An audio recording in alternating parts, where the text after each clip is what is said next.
Why? Why all the suffering? Why do we have to deal with so much of it? Well, of course, the answer goes back to sin. And when God created everything in Genesis chapter 1 and Genesis chapter 2, it was a perfect world. It was void of suffering. And you just read through it, and just the beauty of the Garden of Eden, and all the resources that were there, and all the waters were there, all the fruits and different trees, and different metals and materials they could use to create things and enjoy the beauty.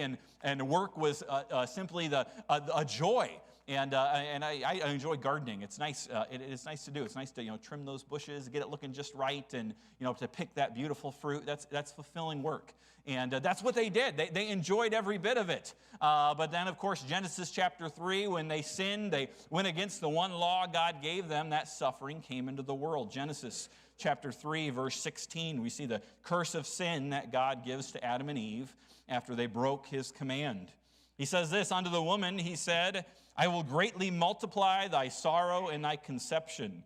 In sorrow thou shalt bring forth children, and thy desire shall be to thy husband, and he shall rule over thee. Then verse 17, unto Adam he said, because thou hast hearkened unto the voice of thy wife, and hast eaten of the tree of which I commanded thee, saying, thou shalt not eat of it, cursed is the ground for thy sake.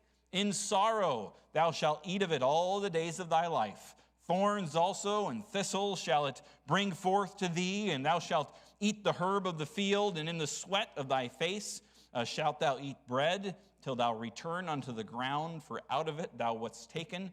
For dust thou art, and unto dust thou shalt thou return. And what a terrible curse here. And we see all this suffering entered the world here. Imagine gardening, but you never had to deal with weeds. You never had to deal with thorns. You never had to deal with rabbits coming and tearing it up. And that's a frustration. Squirrels getting in there, small children. But no, there's a lot of things that make things frustrating. And back then, before this, there was none of that. It would talk about a joy caring for this wonderful garden. And now the curse has come. Sin, sorrow, weeds, thorns, the sweat, the hurt, and the toil of labor and sorrow has now entered the world. And the suffering is now unavoidable for all of us.